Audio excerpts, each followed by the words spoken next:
Bonjour, cette semaine, le Cambrézien.tv vous explique le dispositif Handimom. C'est parti. Alors nous vous présentons aujourd'hui le dispositif Handimom. Nous sommes ici à la maison de l'enfant avec Delphine Pontieux. Bonjour. Bonjour Marine. Vous êtes donc la responsable de ce dispositif. Est-ce que vous pouvez donc nous expliquer finalement qu'est-ce qu'Handimom ? Alors Handimom, c'est un service qui a été créé il y a maintenant 5 ans par la ville de Cambrai. Donc c'est un dispositif qui permet d'aider en fait les parents qui ont un enfant en situation de handicap. Donc c'était une volonté de la ville de mettre en place ce service sur Cambrai. Alors aider les familles qui ont un enfant en situation de handicap, c'est-à-dire pour faire des gardes Alors on a différentes actions qui permettent d'aider ces familles, par exemple une aide dans tout ce qui est démarches administratives, auprès par exemple de la maison départementale des personnes handicapées, la CAF. On peut aussi les aider à trouver des établissements qui sont adaptés pour la situation de leur enfant. On propose également un groupe de parole, donc une fois par mois, le vendredi soir entre 18h et 20h, qui est animé par une psychologue. Également des entretiens individuels avec la psychologue qu'on appelle de la guidance parentale. Donc c'est vraiment pour aider les parents qui ont des difficultés éducatives au niveau du quotidien. Ensuite, on essaie de favoriser également l'inclusion dans les crèches, les centres de loisirs et chez les assistantes maternelles pour que les enfants en situation de handicap puissent participer aux activités avec les autres enfants. Et effectivement, on a créé également un service de garde à domicile dont le but en fait est de permettre aux parents de souffler, d'avoir une activité, une vie normale entre guillemets, de pouvoir sortir, faire une activité avec un autre enfant de la fratrie, faire du sport par exemple. D'accord, donc vous êtes vraiment là finalement pour être, vous êtes vraiment un soutien finalement pour ces familles, aussi bien pour les parents que pour les enfants, pour les guider aussi, les aider ? Oui, tout à fait. Enfin, nous, on intervient plus au niveau des parents, vraiment pour qu'ils puissent trouver des solutions pour leur enfant et effectivement que l'enfant puisse avoir accès à toutes les structures auxquelles ont accès les autres enfants. Donc c'est un dispositif qui est dédié aux familles cambrésiennes ?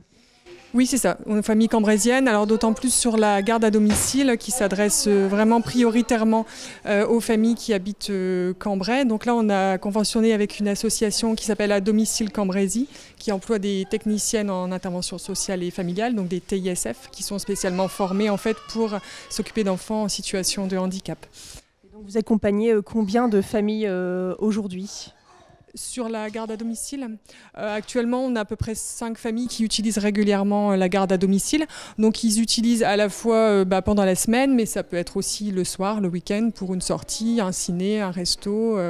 Actuellement il y a également une maman qui utilise la garde à domicile, par exemple pour venir le vendredi soir au groupe de parole. Elle demande à faire garder son enfant à la maison. Et plus globalement, par exemple, déjà depuis le début de l'année ou peut-être un bilan de l'an dernier, combien de familles avez-vous aidé ?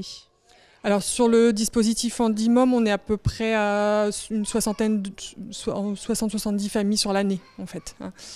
Sur la garde à domicile, environ 5-6 familles. Voilà, ça nécessite du temps de laisser son enfant en fait à garder à quelqu'un qui vient à la maison. Voilà, ça nécessite de créer un certain lien de confiance qu'on peut faire à travers d'autres actions. Par exemple, sur le groupe de parole, certaines familles qui utilisent déjà la garde à domicile en parlent à d'autres parents et ça permet aussi d'en faire bénéficier d'autres par ce lien de confiance qui est créé à ce moment-là. Donc on voit vraiment de ce fait l'importance en tout cas de ce dispositif. Alors pour les familles qui voudraient vous rencontrer, comment est-ce que l'on procède ?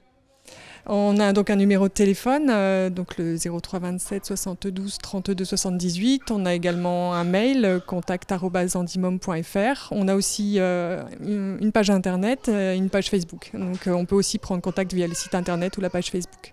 Très bien, eh bien, merci beaucoup Delphine. Et puis nous allons justement aller à la rencontre d'une famille avec le petit Renaud qui bénéficie justement de ce service Handimom. Merci.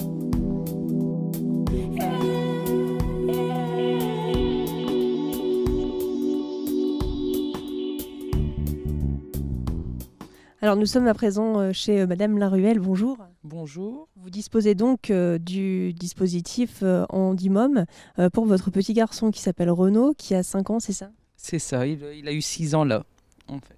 D'accord, et est-ce que vous pouvez nous expliquer un petit peu le cas de Renaud ? Renaud est un petit trisomique diagnostiqué à la naissance, en fait, et nous faisons appel à Handimom, en fait, depuis que Renaud a l'âge d'aller en centre aéré.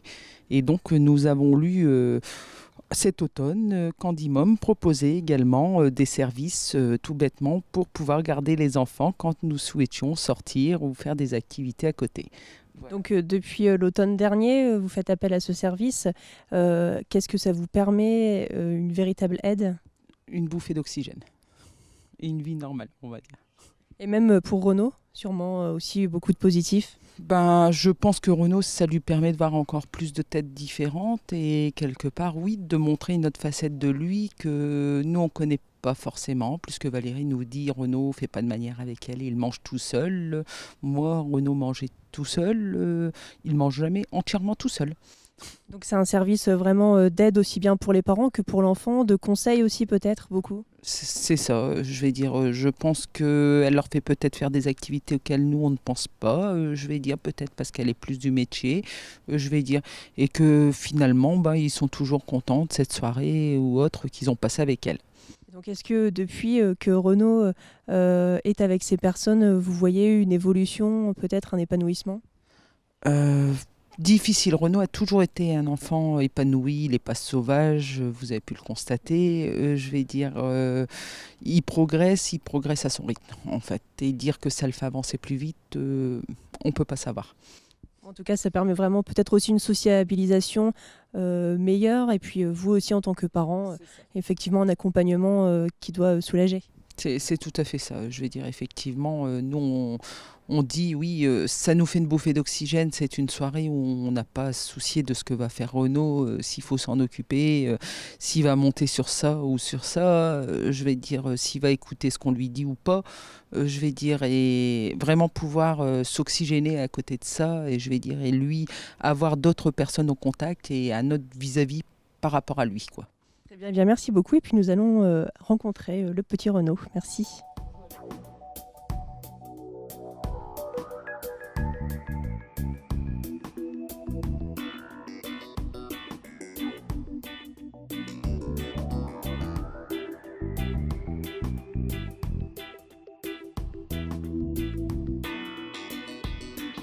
Alors nous sommes en compagnie de Valérie Mériot. Bonjour. Bonjour. Vous êtes donc la personne qui accompagne le petit Renaud. Alors est-ce que vous pouvez déjà nous présenter votre métier? Déjà, comment est-ce que ça s'intitule? Alors je suis TISF, technicienne d'intervention sociale et familiale. Et donc vous accompagnez le petit Renaud à la demande des parents par le biais de l'association Candymom. Je travaille pour l'association à domicile Cambrésis. Candymom est un dispositif pour lequel nous travaillons en collaboration en fait.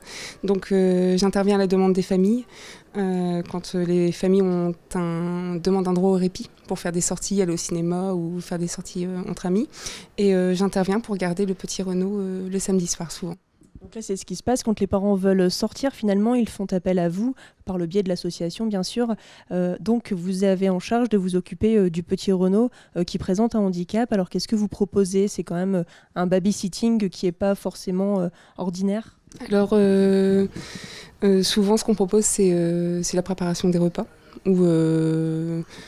Soit c'est nous qui préparons, soit c'est la famille qui a prévu. Ensuite, il y a la toilette des enfants et on fait des activités avec eux. Donc souvent, je ramène de la pâte à modeler ou des jeux avec des petits morceaux de bois. Renaud aime bien jouer avec ça.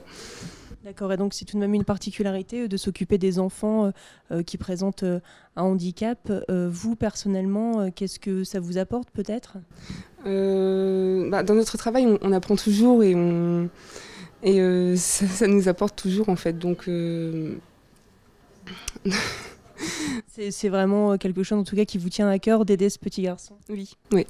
Et puis il a l'air content quand on intervient, donc il y a aussi sa grande sœur qui est présente, donc sa grande sœur qui a 12 ans. Très bien, merci beaucoup Valérie, et puis bonne continuation. Merci. Voilà donc ce qu'on pouvait dire sur ce dispositif Candymom. Plus d'infos auprès de la Maison de l'Enfant ou sur la page Facebook Candymom. Tout de suite, les idées de sortie de ce week-end et de cette semaine. À la semaine prochaine. À l'agenda de cette semaine, une pièce de John Fowles, Le collectionneur, ou un huis clos à suspense autour d'une jeune femme enlevée par un homme amoureux d'elle. Leur relation va évoluer vers une fin glaçante que nul ne peut entrevoir. Rendez-vous le samedi 13 mai au Théâtre de Cambrai à 20h30. Au programme également une exposition dans le cadre de Mai en Cambrésis. Plus de 52 artistes exposeront leurs œuvres jusqu'au 28 mai prochain à Bussigny, Caudry, Cambrai, Ivry, Encourt, Nierny et Onchy. Vernissage le dimanche 14 mai à 17h au foyer du théâtre de Cambrai, place Jean Moulin. Une autre exposition autour de Cambrai au XVIIIe siècle à travers l'étoile de Saint-Aubert, peintre des scènes populaires, théâtrales et religieuses. Rendez-vous au musée des Beaux-Arts de Cambrai, rue de l'Épée, jusqu'au 20 août prochain. Et pour conclure, une visite organisée par le service du patrimoine qui n'a pas connu la caserne de Mortier, ne serait-ce pour beaucoup pour les 3 jours avant de partir au service militaire. L'histoire riche de ces bâtiments qui remontent donc au XVIIIe siècle vous sera contée dans le détail. Rendez-vous devant la caserne, rue Louis Blériot, le dimanche 21 mai à 15h.